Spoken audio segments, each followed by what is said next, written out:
16 December হচ্ছে আমাদের প্রাথমিক স্বাধীনতা অর্জন, আমরা তখন অর্জিত হয়েছি, বিজয়টা হয়েছে আমাদের। পরবর্তীতে আমাদের এই বিজয় লুণ্ঠিত হয়েছে, একদলীয়করণ করা হয়েছে এবং আওয়ামী জাহিলিয়াতের যুগে আমাদের মধ্যে আমাদের একটা সংস্কৃতি, এটা ব্যাপারটা এমন না যে 2009 পরবর্তী সময়ে, এটা হচ্ছে 71 পরবর্তী সময়ে আমাদের মুজিব ছিল সর্বপ্রথম ফ্যাসিবাদের উপকার। আপনি যদি দেখেন যে সেখানে হচ্ছে মুক্তিযুদ্ধকে আওয়ামী লীগীকরণ করা হয়েছে, যারা হচ্ছে ভারতে ছিল তারাই দেশে এসে পরবর্তীতে মুক্তিযুদ্ধের একক ঠিকাদার হয়েছে। শেখ পরিবার হচ্ছে মুক্তিযুদ্ধের একক ঠিকাদার।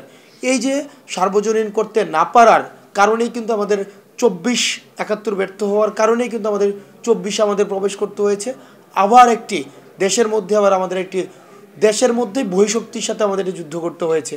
আমাদের দেখা গিয়েছে আধিপত্যবাদের বিরুদ্ধে আমাদের যুদ্ধ করতে হয়েছে, আমাদের যুদ্ধ করতে হয়েছে ভারতীয় আগ্রাসনের বিরুদ্ধে যুদ্ধ করতে হয়েছে, আমাদের দেখা গিয়েছে যে ধর্মীয় উগ্রবাদিতার ছায়ায় আমাদেরকে একটি বিভাজন করার একটি প্রবণতা ছিল, সেটির মধ্যে একটি যুদ্ধ করতে হয়েছে। তাহলে আমরা যদি বলি যে আমাদের বিজয়টি প্রাথমিকভাবে অর্জিত হয়েছে 71-এ, পরবর্তীতে সেটি লুণ্ঠিত হয়েছে, 24-এ এসে সেটি আবার পুনরুদ্ধার হয়েছে। 71 এবং 24 এক সুতুই গাথা। একবার অর্জনটাকে আমাদের পূর্ববর্তীর যারা রাজনীতিবিদ রয়েছে, যারা দেশ পরিচালনার দায়িত্ব ছিল, তারা ব্যর্থ হয়েছে এই বিদায় কিন্তু 24-এ আমরা প্রবেশ করতে হয়েছে। সুতরাং 71 এবং 24 থেকে আমাদের শিখে পরবর্তী বাংলাদেশ বিনির্মাণের দিকে আমাদের মনোযোগী হতে হবে। এই তরুণ প্রজন্ম আমরা যদি দেখি, গত দীর্ঘ 1.5 যুগের একটা বেশি সময় ধরে নির্যাতন, নিপীড়ন, গুম, খুন, হত্যা, এই যে মেন্টাল ট্রমা, সোসাইটাল যে স্টিগমা, এই স্টিগমাগুলো নিয়ে বড় হয়েছে। তো আমাদের প্রাথমিক যে লক্ষ্যটি সেটি হচ্ছে আমরা বাংলাদেশ থেকে প্রাথমিকভাবেই এই ট্রমাগুলো থেকে মুক্ত হতে চাই। তরুণ প্রজন্ম থেকে আমাদের পূর্ববর্তী প্রজন্ম আমাদেরকে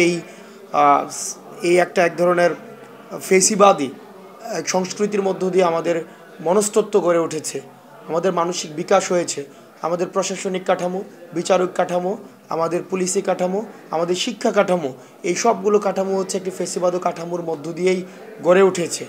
আমাদের প্রাথমিক লক্ষ্য থাকবে এই ফেসিবাদী যত ধরনের কাঠামো রয়েছে এই কাঠামোগুলো বিলোপ হওয়ার মধ্য দিয়ে ন্যায্যতা, ইনসাফ এবং হচ্ছে দিন শেষে বৈষম্যহীন একটি বাংলাদেশ গড়ে উঠবে। আমরা দেখেছি যে গত দীর্ঘ 1.5 যুগের বেশি সময় ধরে আমাদের যে একটি রাজনৈতিক ইতিবাচক সাংস্কৃতিক একটি অনুপস্থিতি ছিল, একটি বিভাজনের রাজনীতি বিদ্যমান ছিল। এই বিভাজনের রাজনীতিটির কারণেই আমরা দেখা গিয়েছে যে এটা অধিকাংশ সময় এই বিভাজনটিকে পুঁজি করে যারা ফেসিবাদী শক্তি তারা হচ্ছে আমাদেরকে শাসন করার সুযোগটি পেয়েছে, আমাদেরকে বিভিন্নভাবে বিভাজিত করেছে। যে স্বাধীনতার পক্ষের শক্তি, স্বাধীনতার বিপক্ষের শক্তি, 71-এর পক্ষের শক্তি, 71-এর বিপক্ষের শক্তি, অর্থাৎ আমাদের মুক্তিযুদ্ধকে আওয়ামী লীগীকরণ করা হয়েছে, কিন্তু মুক্তিযুদ্ধটা ছিল একটা সার্বজনীন বিষয়। পরবর্তীতে আমরা দেখেছি সাম্প্রদায়িক একটি প্লে কার্ড চালু করার মধ্য দিয়ে আমাদের মধ্যে একটা সংখ্যালঘু সংখ্যাগুরুর একটি সংস্কৃতি চালু করা হয়েছে। আপাত দৃষ্টিতে থিওরিটিক্যালি স্পিকিং সাম্প্রদায়িক সংখ্যালঘু তারাই যারা বাংলাদেশ বিরোধী। বাংলাদেশের বর্তমান প্রেক্ষাপটে যে সংখ্যালঘু শুধুমাত্র তারাই যারা হচ্ছে বাংলাদেশ বিরোধী, আর বাংলাদেশের পক্ষের যতগুলো শক্তি রয়েছে, হিন্দু হতে পারে, বৌদ্ধ হতে পারে, মুসলিম হতে পারে, সে পাহাড়ে থাকুক বা সমতলে থাকুক, সবার একটাই পরিচয় বাংলাদেশে।